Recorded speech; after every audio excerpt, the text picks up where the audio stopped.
सभी को नमस्कार। हरे कृष्णा। आप जुड़ चुके हैं इनोवेटिव ज्योतिष से। मैं आपका फ्रेंड डॉक्टर महेश जोशी आप सभी का स्वागत करता हूं। आज मैं जिस टॉपिक पर बात करने वाला हूं, इस टॉपिक पर आपको हजारों लाखों वीडियो YouTube के ऊपर मिल जाएंगे, मगर आप यकीन मानिए जो चीज़ मैं आज बताने वाला हूं, अधिकतर लोगों को इसके बारे में जानकारी नहीं है। आज मैं बात करूंगा D9 चार्ट की। D9 मीन्स नवांशा चार्ट अपने आप में कंप्लीट एस्ट्रोलॉजी है। तो इस पर हजारों वीडियो बनाए जा सकते हैं और तभी भी और नए वीडियो बनाने की गुंजाइश रहेगी। तो मैं नवांश की माइन्यूट डिटेल्स या नवांश के बारे में जो पब्लिक डोमेन में आप जानते हो वो कोई भी चीज़ आज की क्लास में बताने वाला नहीं हूँ। आप कहीं भी किसी भी इंस्टीट्यूट वगैरह में पढ़ते हैं, कहीं भी पढ़ते हैं, तो अक्सर मैंने देखा है कि लोग नवांश की बात जरूर करते हैं। हर व्यक्ति को पता होता है कि हमें कुंडली देखते समय पर नवांश को देखना चाहिए, मगर ये कोई नहीं बता पाता कि नवांश को एक्चुअल में देखना कैसे है। आप जो भी तरीका बताओगे कि नवांश को ऐसे देखा जाता है, एक्चुअल में तरीका उससे अलग ही होगा, ये मेरा दावा है। मैं अभी नवांश को कैसे देखते हैं इस टॉपिक पर आज की क्लास में बात नहीं करूंगा। आज मैं जो आपको सूत्रार्थ बता रहा हूं, आपके अपने तरीके आपने डेवलप कर रखे होंगे। D9 चार्ट को किस तरीके से देखा जाता है, आप उसे कैरी ऑन करें जो भी आपने सीखा है। मैं यहाँ पर आपको एक नए सूत्र देने वाला हूँ जो कि बहुत एक्सक्लूसिव सूत्रार्थ हैं। ये आपकी एस्ट्रोलॉजी को काफ़ी इंप्रूव कर देंगे।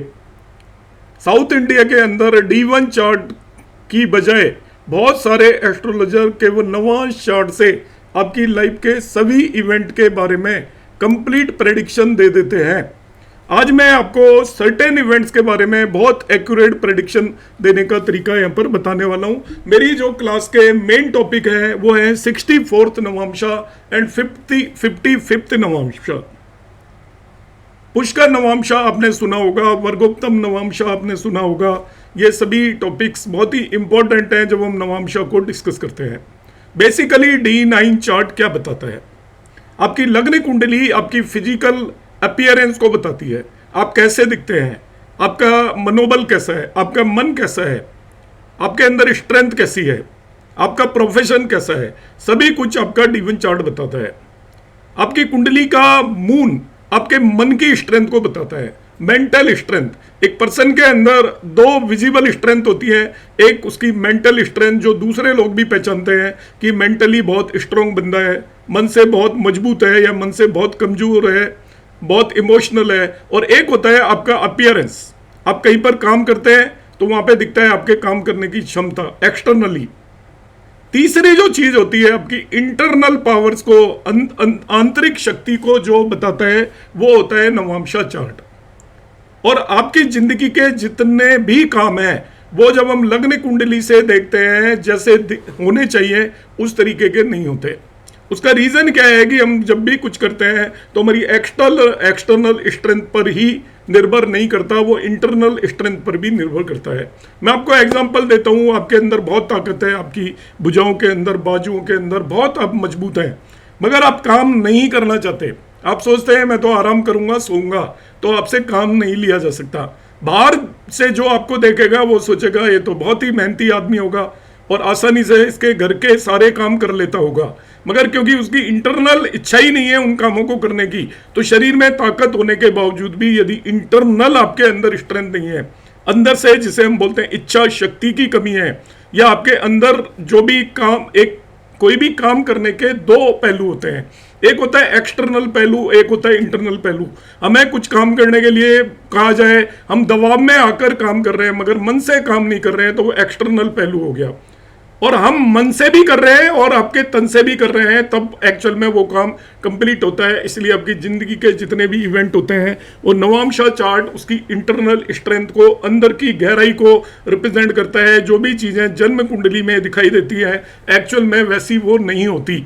वो एक फैक्टर जरूर होता है, मगर कैसी घटित होंगी वो नवांश कुंडली पर डिपेंड करता है। एनीवे, ये मैंने आपको छोटा सा टॉपिक जस्ट ऐसे ही बता दिया, मगर मेरी आज की क्लास का टॉपिक है 64th नवांशा एंड 55th नवांशा। चार टर्म अक्सर हम यूज करते हैं नवांशा के केस में। वर्गोत्तम, पुष्कर नवांशा, 64th नवांशा, 55th नवांशा। वर्गोत्तम नवांशा एक्चुअली किसी भी प्लेनेट या लग्न वर्गोत्तम है तो बताती है कि वो बहुत स्ट्रोंगर है। फल कैसे देगा इसके बारे में अलग तरीके से डिसाइड किया जाता है, मगर ये निश्चित हो जाता है कि वो बहुत बली हो गया, स्ट्रोंगर हो गया। यदि उसने अच्छे फल देने हैं तो वो आपको बहुत अच्छे फल देगा, और खराब देने हैं तो बहुत खराब फल देगा। एक होता है पुष्कर नवांशा। पुष्कर नवांशा में क्या होता है कि आपकी अलग अलग आपकी लग्न की कुंडलियां हैं, अलग अलग लग्न के अंदर प्लेनेट है, अलग अलग राशियों में प्लेनेट हैं, तो वो पुष्कर नवांशा में अलग अलग केस में जाता है। आपकी फायर तत्व की राशियां 159 है, उनके अंदर यदि कोई 7वें और 9वें नवांश में कोई भी प्लेनेट बैठा है तो उसे पुष्कर नवांश बोलेंगे। जो आपकी पृथ्वी तत्व मतलब स्थिर 2, 6, 10 जो पृथ्वी तत्व की या अर्थ एलिमेंट की जो राशियां हैं वो यदि तीसरे और 5वें नवांशा में है, उनके अंदर कोई भी प्लेनेट, तो उसे हम पुष्कर नवांशा में बोलेंगे। तीसरा वायु तत्व या एयर एलिमेंट की जो राशियां हैं 3, 7, 11, उनके अंदर यदि कोई भी प्लेनेट आपका 6th और 8th नवांशा में है तो उसे पुष्कर नवांशा बोलेंगे। और जो लास्ट में आखिरी जो 4 आपके वाटर तत्व की राशि है 4, 8, 12, उनके अंदर कोई भी प्लेनेट पहले और तीसरे नवांशा में है तो उसे पुष्कर नवांशा में बोलेंगे। कोई भी प्लेनेट यदि नवांशा के अंदर पुष्कर नवांशा के अंदर चला जाता है तो जैसा मैंने अभी बताया उस तरीके से आप देख सकते हो, पुष्कर नवांशा का जो प्लेनेट है वो इस बात की गारंटी है कि वो अच्छे फल देगा। वो नीच का है तभी भी अच्छे ही फल देगा, केवल एक कंडीशन में अच्छे फल नहीं देगा।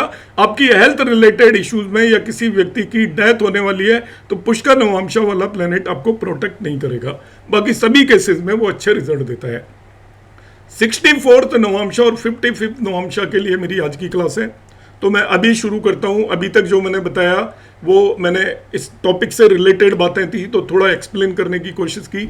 64th नवांशा को यूज करके आप किसी भी व्यक्ति के बारे में बहुत सारी प्रेडिक्शन बिल्कुल एक्यूरेटली दे सकते हो। इसको हम नाड़ी नवांशा टेक्निक भी बोलते हैं। अपने आप में ये पूरी एक एस्ट्रोलॉजी है, कई तरीके की नाड़ी यूज की जाती है एस्ट्रोलॉजी के अंदर। उनमें से मैं आपको एक नाड़ी आज करवा रहा हूं जिसको हम बोलते हैं नवांशा एंड नाड़ी, और इसके अंदर 64th नवांशा और 55th नवांशा के बेस पर आप प्रेडिक्शन करना आज की डेट में सीखेंगे। तो 64th नवांशा क्या होता है? आप अक्सर जो 64th नवांशा यूज करते हो वो चंद्रमा से या लग्न से यूज करते हो।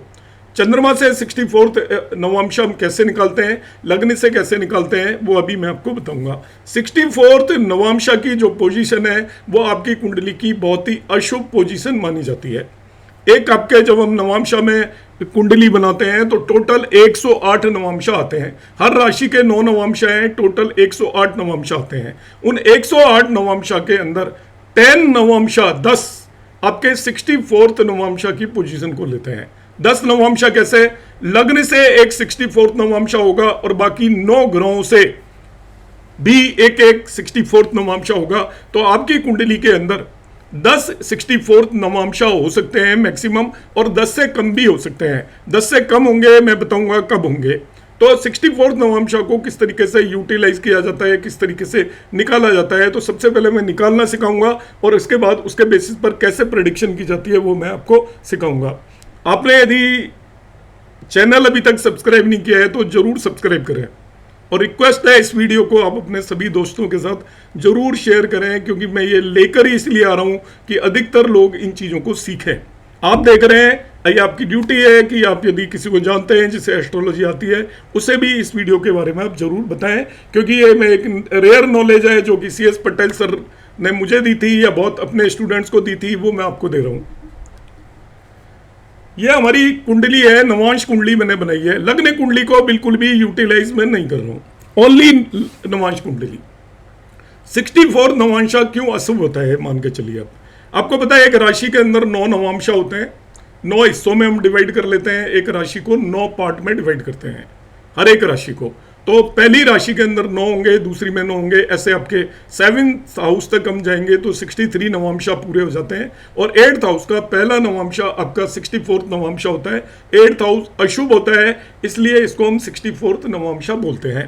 तो 64th नवांशा की पोजीशन 8वें भाव के अंदर आती है। एक्चुअल में वो 8वें भाव में नहीं आती, मगर वो आपका काउंट यदि हम करते हैं किसी भी प्लेनेट से तो वो उससे 8th हाउस का पहला नवांशा होता है, इसलिए उसको 64th नवांशा बोलते हैं। अब आपको 64th नवांशा आप अक्सर निकालते हो कि वो लग्न और चंद्रमा से। अब मैं हर एक प्लेनेट से आपको 64th नवांशा पहले निकालना बताऊंगा। उसका बहुत आसान तरीका है, आप D9 चार्ट में चले जाइए, नवांश कुंडली में जाइए, नंबर 1 स्टेप, आप जिससे भी 64th नवांश निकालना चाहते हो उस प्लेनेट को पिक कर लीजिए। सपोज राहु से मुझे 64th नवांश चाहिए लग्न से, उससे चौथा भाव चले जाइए, चौथा भाव, जैसे लग्न है इस केस में, नवांश कुंडली की लग्न की बात कर रहा हूँ, D1 बिल्कुल यूज नहीं कर रहा हूँ, यहाँ से चौथे भाव में चले जाइए, 1 2 3 4, तो 64th नवांश आपका 6 वर्गो या कन्या राशि में आ रहा है। सपोज आपको शनि से 64th नवांश चाहिए, तो जहां पर भी शनि बैठा हुआ है नवांश कुंडली में, वहां से चौथे भाव में चले जाइए, 1 2 3 4, तो ये आपका सेजिटेरियस या धनु राशि के अंदर 64th नवांश आ रहा है, जिसे हम टेक्निकली 64th नवांश अक्सर यूज करते हैं लोग, वो देखा जाता है चंद्रमा से। तो चंद्रमा जहां पर भी आपका D9 में बैठा हुआ है वहां से चौथी राशि में चले जाइए, 1 2 3 4, इसको 64th नवांश अक्सर लोग यूज करते हैं। ऐसे ही लग्न से, तो होपफुली आपको समझ में आ गया होगा, हम सभी 9 प्लेनेट से 64th नवांशा निकालेंगे, लग्न से निकालेंगे, तो टोटल 10 64th नवांश हो सकते हैं, 10 से कम भी हो सकते हैं। कैसे कम होंगे देखिए, जैसे इस कुंडली को देखो तो देखो राहु से जो आएगा 64th नवांश वही लग्न से आएगा, तो राहु से भी वही आ रहा है, लग्न से भी वही आ रहा है। जुपिटर और वीनस का कंजंक्शन है, युति है, वो जुपिटर से 64th नवांश आप निकालोगे तो 1 2 3 4 ये 1 साइन आया, और शुक्र से भी 1 साइन आया, तो मैक्सिमम 10 हो सकते हैं और 10 से भी कम हो सकते हैं। नवांश चार्ट के अंदर ग्रहों की युति अच्छी नहीं मानी जाती, मैं अभी आपको रीजन बताऊंगा। नवांश चार्ट में यदि एक ही राशि में 2 ग्रह बैठे हैं तो वो आपके लिए शुभ नहीं होंगे, अच्छे नहीं होंगे। जब कोई आपको समस्या आएगी तो वो बहुत बड़ी समस्या लेकर आएंगे। अब मैं यूटिलिटी बता रहा हूं, how to use 64th navamsa in prediction, जिसे नवांश नाड़ी टेक्निक, आज की क्लास में एक पूरी नाड़ी टेक्निक आप सीखकर जाने वाले हैं और नवांश की यूटिलिटी सीखकर जाने वाले हैं। आपको क्या करना है दोस्तों, आपका जो प्लैनेट्स का ट्रांजिट होता है, 2 तरीके के प्लैनेट होते हैं, एक फास्ट मूविंग, एक स्लो मूविंग। तो फास्ट मूविंग प्लैनेट है आपका सन हो गया, मून हो गया, मरकरी हो गया, वीनस हो गया, मार्स कभी फास्ट होता है कभी स्लो होता है। रिमेनिंग जो 3 प्लेनेट हैं उनमें मेनली आपका सैटर्न आ गया, जुपिटर आ गया, राहु आ गया, और राहु के साथ केतु तो साथ में एक तरीके से चलता है, वो उसकी पूंछ है, दोनों एक साथ चलते हैं। तो जुपिटर, सैटर्न एंड राहु ये स्लो मूविंग प्लेनेट हैं। अब रूल ध्यान से सुनिए, इसको लिख भी लीजिएगा रूल को। जब भी स्लो मूविंग प्लेनेट किसी भी प्लेनेट के 64th नवांश से ट्रांजिट करते हैं, स्लो मूविंग प्लेनेट किसी भी प्लेनेट के 64th नवांश से जब ट्रांजिट करते हैं तो उस प्लेनेट से रिलेटेड आपके सिग्निफिकेशंस आपके सफर करेंगे। ये आपका बिल्कुल विदाउट एनी फेल ये रूल लगेगा। फिर से मैं रूल बता रहा हूं, यदि आपको देख रहे हो कि आपका नहीं लग रहा है, इसका मतलब आपकी नवांश कुंडली गलत है, अदरवाइज पक्का लगेगा। जब भी कोई भी प्लेनेट, फिर से रूल बता रहा हूं मैं, जब भी कोई भी प्लेनेट 64th, जब भी स्लो मूविंग प्लेनेट आपके किसी भी ग्रह के 64th नवांश से ट्रांजिट करेगा तो उस प्लेनेट से रिलेटेड जिसके 64th नवांश से ट्रांजिट कर रहा है, लिविंग सिग्निफिकेशंस और उसके सिग्निफिकेशंस सफर करेंगे। अब मैं बताता हूं मतलब क्या है। देखिए, लिविंग सिग्निफिकेशंस क्या होते हैं।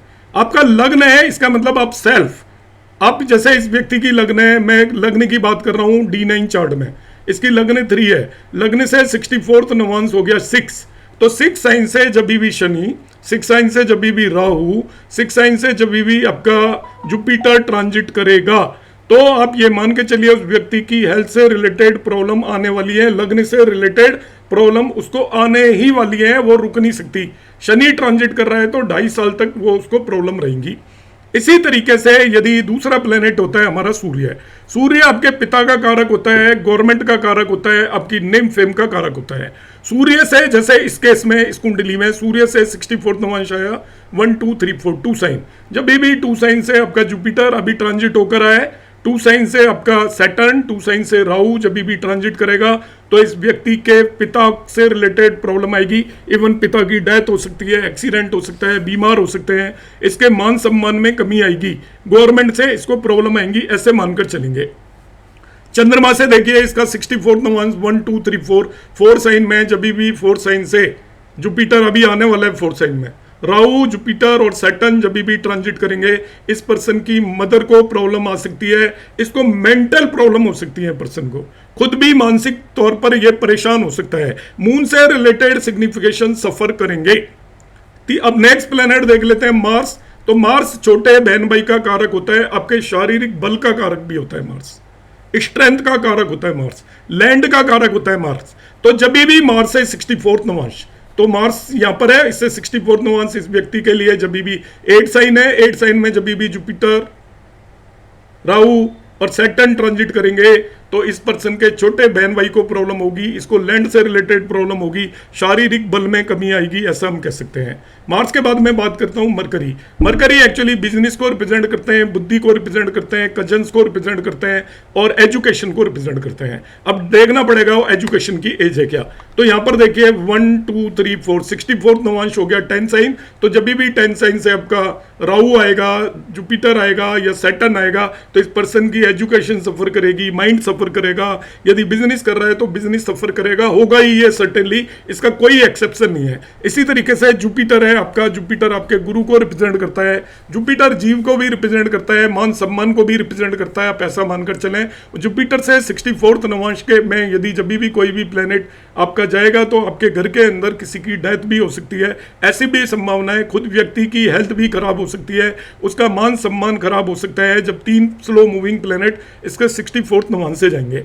अब देखिए यहां पर जो 64 नवांश है जुपिटर से 1 2 3 4 1 साइन में और वीनस से भी 1 साइन में है, तो ये दो ग्रहों की युति है, तो वीनस से रिलेटेड भी प्रॉब्लम आएगी और जुपिटर से रिलेटेड भी प्रॉब्लम आएगी। इसलिए नवांश के अंदर युति को अच्छा नहीं मानते, क्योंकि जब भी 1 साइन से आपका सैटर्न आएगा, 1 साइन से राहु आएगा, 1 साइन में जुपिटर जब भी ट्रांजिट करेगा तो इस पर्सन की वाइफ को भी प्रॉब्लम आएगी, इसकी वेल्थ को भी प्रॉब्लम आएगी, इसकी लग्जरीज को भी प्रॉब्लम आएगी, इसके सेक्सुअल ऑर्गन्स में भी प्रॉब्लम आ सकती है। इस तरीके से हम प्रेडिक्ट करेंगे जब भी सैटर्न से 64 नवांश में कोई भी प्लेनेट ट्रांजिट करेगा। लाइक 9 साइन यहाँ पर सैटर्न से 64 नवांश है, तो उसके कारोबार से रिलेटेड प्रॉब्लम आ सकती है। नौकर चाकर, यदि वो बड़ी इंडस्ट्री चला रहा है तो उसकी जो वर्क फोर्स है वो उसको प्रॉब्लम क्रिएट करेगी, और इस तरीके से हम इसको प्रेडिक्ट कर सकते हैं। फर्दर जब भी आपके बच जाते हैं राहु और केतु, राहु और केतु से 64 नवांश से जब भी ये स्लो मूविंग प्लेनेट ट्रांजिट करेंगे तो आपको सडन प्रॉब्लम्स आएंगी, आप जिनको एक्सपेक्ट नहीं कर रहे होंगे, जो आपके दिमाग में कहीं भी नहीं होंगी। अचानक जैसे कोई दुर्घटना घटित हो जाती है, कोई बैड न्यूज़ हो जाती है, कोई सैड न्यूज़ हो जाती है, कोई एकदम से बीमारी निकल आती है शरीर में जिसका कोई आपको अता पता भी ना हो उससे पहले, इस तरीके के आपके रिजल्ट आएंगे। तो हम 64 नवांश के बेस पर मदर और फादर की डेथ भी आप प्रेडिक्ट कर सकते हो। मून से 64 नवांश में जब भी कोई प्लेनेट आपका ट्रांजिट करेगा स्लो मूविंग, तो मदर की डेथ हो सकती है, और सूर्य से 64 नवांश में जब भी कोई स्लो मूविंग प्लेनेट ट्रांजिट करेगा तो फादर की डेथ हो सकती है। तो आप अशुभ जितने भी आपके इवेंट है, 64 नवांशा अशुभ होता है, ये मैं अशुभ इवेंट्स की बात कर रहा हूँ। शुभ इवेंट के लिए हम पुष्कर नवांशा यूज करते हैं, वो आज का मेरा टॉपिक नहीं है, मैं आपको अशुभ इवेंट्स की बात कर रहा हूँ। तो 64 नवांश को बड़े लिमिटेड फॉर्म में लोग यूज करते हैं, केवल अपनी हेल्थ से रिलेटेड यूज करते हैं, मगर आप पूरी अपनी जिंदगी के सभी एरियाज को 64 नवांश से देख सकते हो कि आपकी लाइफ के अंदर कब आप पूरा अपने एक चार्ट प्रिपेयर करिए, आपको पता चल जाएगा लाइफ के किस एज में जाकर आपको किस चीज से रिलेटेड प्रॉब्लम आने वाली है। आप केवल तीनों प्लेनेट का ट्रांजिट देख लीजिएगा, और जब एक से ज्यादा प्लेनेट कहीं पर आपके कंजक्टेड होते हैं नवांश में, तो एक साथ कई सारी प्रॉब्लम्स आपको आएंगी, जब भी आएंगी। अब मैं एक नेक्स्ट टॉपिक पर जा रहा हूं, होपफुली आपको ये समझ में आ गया होगा। अगला टॉपिक है जो कि बड़ा रेयर है, आप में से अक्सर ज़्यादातर लोगों ने शायद ना भी सुना हो सकता है सुना हो, मैं कह नहीं सकता, क्योंकि मैं अक्सर जिन भी इंस्टीट्यूट्स में पढ़ा हूँ या पढ़ाया है उनमें कहीं पर भी इस पर कभी कोई बात करते हुए मैंने किसी को सुना नहीं है। तो मैं आज आपको ये बताने वाला हूँ 55th नवांशा। तो पहले इसको निकालना कैसे है वो हमें आना चाहिए। 55th नवांशा एक्चुअली मैरिड लाइफ के अंदर प्रॉब्लम्स को इंडिकेट करता है। आज के समय पर जो यंग कपल्स हैं जिनके बीच में लिव इन रिलेशनशिप है या लव अफेयर चल रहा है, उनकी भी जो अफेयर वाली लाइफ है उसके अंदर भी ये ब्रेक को इंडिकेट करेगा, डिस्प्यूट को इंडिकेट करेगा। इसको आप आसानी से यूटिलाइज कर सकते हो और ब्यूटीफुली आप इसे यूज कर सकते हो। आपको देखने में पता चलेगा कि आपकी मैरिड लाइफ में कब ट्रबल आएंगी और आप चेक कर सकते हो ट्रबल उस समय पर जरूर आएंगी। आपकी लाइफ बहुत आसान चल रही है तभी भी किसी न किसी वजह से आएगी। तो 55th नवांशा वैसे आप समझिए कैसा होता है। एक राशि में 9 नवांश होते हैं तो 9 2 जा 80, तीसरे भाव तक 27, 36, 45 और 54 छठे भाव तक खत्म हो जाते हैं। तो सातवें भाव का पहला नवांश होता है 55th नवांश। सातवें भाव का पहला नवांश होता है 55th नवांश। तो 55th नवांश कैसे निकालते हैं वो मैं आपको अभी समझाऊंगा और इसको समझने की कोशिश करना। आपको क्या करना है फ्रेंड्स, ये इसकी लग्न कुंडली है नेटिव की। लग्न कुंडली में देखिए लग्न किस साइन में, 6 साइन में। अब आप देखिए यहाँ पर नवांशा कुंडली में एक कौन से साइन में है, लग्न 3 साइन में। तो 6 से आप 3 तक काउंट करिए कितने साइन आपको आगे बढ़ना पड़ा। 3 से 6 तक आपका 6 से 3 तक काउंट करना है। तो 6 से जब हम 3 तक काउंट करेंगे तो आपको देखना है कि कितने साइन का गैप है। तो 6 से 12 तक 6 हो गए और फिर 3, ये टोटल 9 साइन आपको आगे बढ़ के आना पड़ा है। मतलब आपकी लग्न कुंडली की लग्न और नवांश की कुंडली की लग्न में कितने का डिफरेंस है वो आपको देखना है। 9 साइन का डिफरेंस है। पहला नियम आपको समझ में आ गया। सपोज यहाँ पर 8 होता तो मैं कहता 2 साइन का डिफरेंस है। यहाँ पे 9 होता तो मैं कहता 3 साइन का डिफरेंस है, क्योंकि इसकी लग्न 6 है और आपका इसकी लग्न 3 है। तो एक्चुअली मैं एक काउंटिंग में गलती कर रहा हूँ, आप ध्यान दीजिएगा। 6 से जब मैं 3 तक काउंट करूंगा तो 10 हो जाएगा बेसिकली। तो आपको क्या करना है, पहला नियम ध्यान से समझिएगा कि लग्न देखिए बर्थ चार्ट की और लग्न देखिए D9 चार्ट की। बर्थ चार्ट की लग्न से D9 चार्ट की लग्न तक आप काउंट कर लीजिए। काउंट करने पर आप जहां पर भी पहुंचते हो, जितना भी नंबर आता है उसे नोट कर लीजिए। अब आपको क्या करना है, बस आपको इसी बर्थ चार्ट के 7वें भाव में जो भी राशि है उससे उतना ही काउंट करने पर जो भी आपकी राशि आएगी वो 55th नवांशा होगा। फिर से मैं रिपीट कर रहा हूं कि आपको क्या करना है, लग्न से D1 की लग्न से D9 की लग्न तक गिनना है। तो D1 की लग्न देखिए 6 है और D9 की लग्न यहाँ पर 3 है। तो 6 से 3 तक गिनिए, चाहे इसी कुंडली में जाके गिन लीजिए आप चाहो तो। 6 से 3 तक गिनोगे, इसी कुंडली में भी गिन लीजिए, आपको ये पता चल गया ये D1 की लग्न है, ये D9 की लग्न है। तो यहाँ से यहाँ तक काउंट किया आपने, 10 आ गया। अब आपको क्या करना है, D1 बर्थ चार्ट में 7वें भाव में जो भी राशि है वहां से 10 काउंट करिए। 7वें भाव में जो भी राशि है, 7वें भाव में 12 राशि है बर्थ चार्ट में, वहां से 10 काउंट करोगे तो ये 9 आएगा। तो this will be the 55th नवांशा। और मैं एक एग्जांपल से आपको समझाता हूँ, एक लाइव केस ले लेता हूँ और उससे मैं आपको समझाता हूँ कैसे हम कैलकुलेट करेंगे। और D1 चार्ट से ही आपको पता चल जाएगा। मैं कोई भी कुंडली खोल लेता हूँ। 55th नवांशा आप ध्यान से समझना। जैसे इस व्यक्ति की D1 की लग्न 10 है और नवांश की लग्न 2 है, तो 10 से 2 तक आप काउंट करिए। 10 से 2 तक काउंट करिए। तो 1 2 3 4 5 आया आपका। अब आपको क्या करना है, इसके 7वें भाव में जो भी राशि है वहां से 5 काउंट कर लीजिए। 1 2 3 4 5, ये आपका 8 साइन एक्चुअली इसका 55th नवांशा हो गया। और एक एग्जांपल दे देता हूं, आपको कोई दिक्कत आ रही हो तो I can take one more example how to calculate 55th navamsa. ये बहुत ही इंपॉर्टेंट रूल है जिसको आपको लगाना है। तो यहाँ पर 55th नवांशा मैं निकालता हूँ, राशि कौन सी होगी। इस पर्सन की जो लग्न में 6 है और यहाँ पर नवांशा में भी 6 है। तो आपको क्या करना है, सिंपली मैंने बताया था दोनों में कोई डिफरेंस है ही नहीं, दोनों में कोई भी डिफरेंस नहीं है। तो इसका जो 55th नवांशा ये 12 साइन ही हो जाएगा। 7वें भाव में जो राशि है वही हो जाएगी। और मैं एक केस ले लेता हूँ, इसमें तो कॉमन ही आ गया। ये मैं एक और केस लेता हूँ लाइक दिस।